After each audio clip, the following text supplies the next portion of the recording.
Hi there. Today I'm going to be annotating The Master and Margarita. If you've watched my 10 ways to annotate video, then you'll know that this book I'm heavily annotating, but without actually writing in it, because I think the book is so beautiful I don't want to put any marks on it. So this video I'm going to be showing you exactly how I've annotated chapter 12. I've sped it up to 2 times speed, and I've kept the audio in the background, so you hear the movement of the paper and my pen. You also hear the sounds of New York City a little bit in the background, so I hope you don't mind that. At one point, I do speed it up to ×4 speed at the end when I'm writing my summary. I'm going to do this voiceover for at least part of the video and explain the book a little bit and explain my method. So if you're interested in seeing the steps I take when I annotate, keep watching, and I'm going to start by reading the first paragraph of this chapter. A small man in a yellow bowler hat full of holes and with a pear-shaped raspberry-colored nose, in checkered trousers and patent leather shoes, rolled out onto the stage of the variety on an ordinary 2-wheeled bicycle. To the sounds of a foxtrot he made a circle, and then gave a triumphant shout, which caused his bicycle to rear up. After riding around on the back wheel, the little man turned upside down, contrived one motion to unscrew the front wheel and send it backstage, and then proceeded on his way with one wheel, turning the pedals with his hands. So you can see me right here updating the list of characters I keep. I started this from the beginning of the book, and so far I've covered 2 index cards, front and back. I'm on my 3rd. And I use that to keep track of the characters, the page that they're introduced, and their various names, because in this book, characters have a lot of different and completely distinct names that can get very confusing, so I have that on the side. I have also been writing notes as I go on the blue post-its, including the page number, and you just saw me stick a tab onto that page because that moment I thought was funny.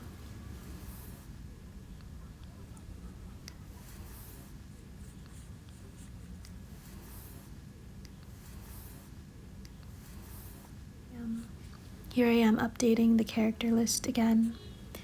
It's been invaluable to have this list because I'm reading this book quite slowly because this is so time consuming, and to be able to reference the names like you saw me do earlier is extremely useful.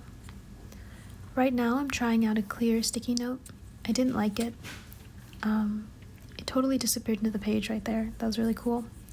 But I don't know how to use them because if you write on top of the text, then you can't read what you wrote or the text.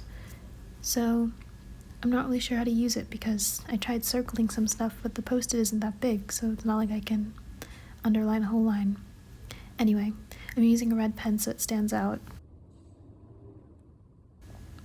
And I'm writing a note about, I believe, the absurdity of the situation and my thoughts on how it's so confusing that no one seems to be recognizing how crazy this show that they're watching is, that it's kind of been being taken as normal.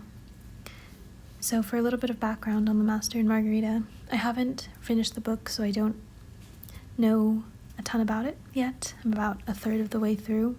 So far it's just been a completely wild ride. The devil is in Moscow.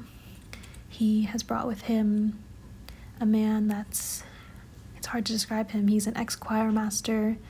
He has a million different names, and they're all magical, all of these characters. He also has brought with him a giant talking cat, and they're kind of wreaking havoc on Moscow. And right now they're putting on a show at the Variety Theater, and this show is full of magic and murder and shopping and very weird things. You can see on the side there I have a list of vocabulary. Usually I would write these words onto my phone, but my phone was recording, so I was just writing them down on the side. I try to do this every time I read, write down the words, and then later I get them added to a Quizlet deck and I study them. So every time that I have some kind of thought or comment, I'll write it down just on this blue post-it, front and back, put the page, and then I believe I'm about to finish up this post-it. I try to cover it as much as I can, and then once I do, I peel it off and I stick it at the end of the chapter.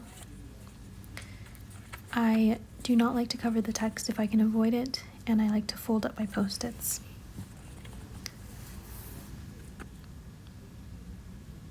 Here I'm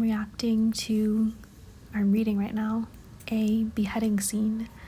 It was graphic and terrifying, and a couple seconds or minutes later, the man's head was put back on, so that might give you a sense of what the book is like. By the way, I have cut out the parts where I'm actually reading and not writing anything, so I'm not constantly annotating. I just didn't think it would be too interesting to watch a non-moving screen.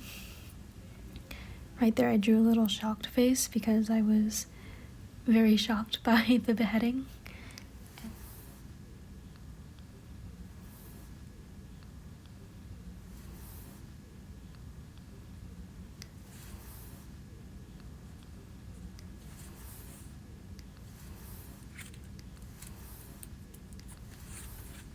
Right here I'm tabbing a scene in orange because I found it to be important. That's what orange stands for, as you can see on my tabs color key card. And I'm tabbing a blue scene. This is a sad scene. The man is back in one piece again, yet he is begging for his head to be put back on. I'm not sure what he saw. I can't possibly imagine what you see when you've been magically beheaded by a cat and then your head is restored to you.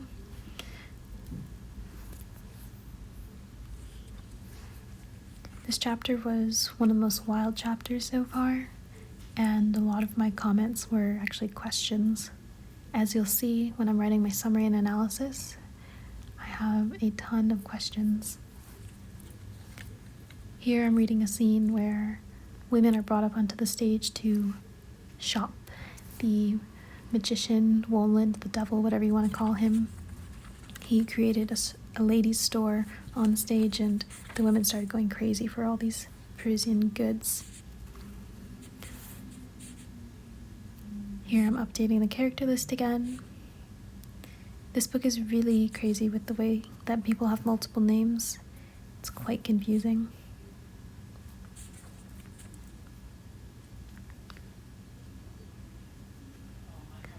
And this last scene had more magic and more craziness. A man was discovered to be having an affair. He was a heckler in the crowd, and in return for his interruption and his request that there be some kind of explanation or exposure, his own personal life got exposed rather than the secrets of the magic. There's a lot of vengeance in this book, at least on the part of the devil and his entourage. Right here I'm checking through my cards to see if I can figure out who this character is. Sometimes I write quotes that I like on the post-its. Here I'm adding another word to the vocabulary. And I figured out that name, Behemoth, I believe, is the name of the cat. I'm finishing up the chapter now. And I'm going to stick this post-it at the end. Unfortunately, I had to cover some of the text.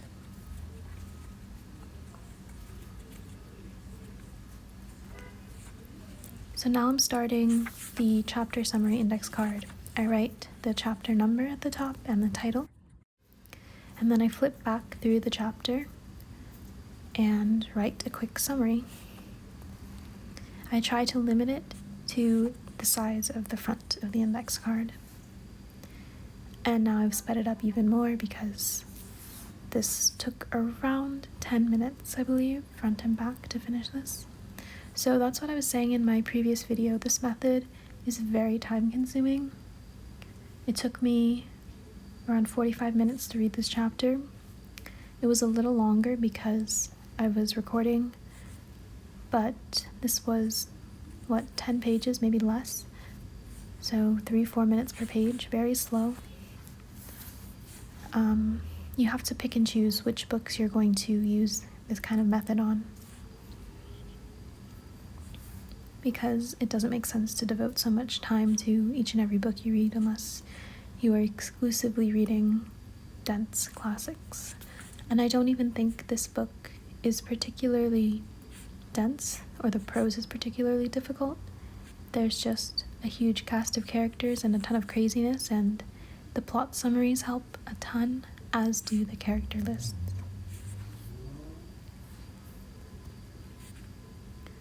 So I'm nearing the end of the summary here.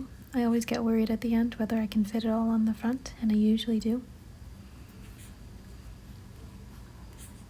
And then I'm going to flip it over to the back and start asking some questions.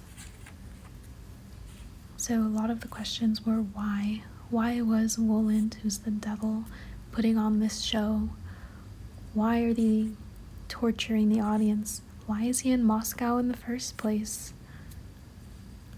Why is he wreaking havoc everywhere he goes? I mean, I know he's the devil, but what's his game plan?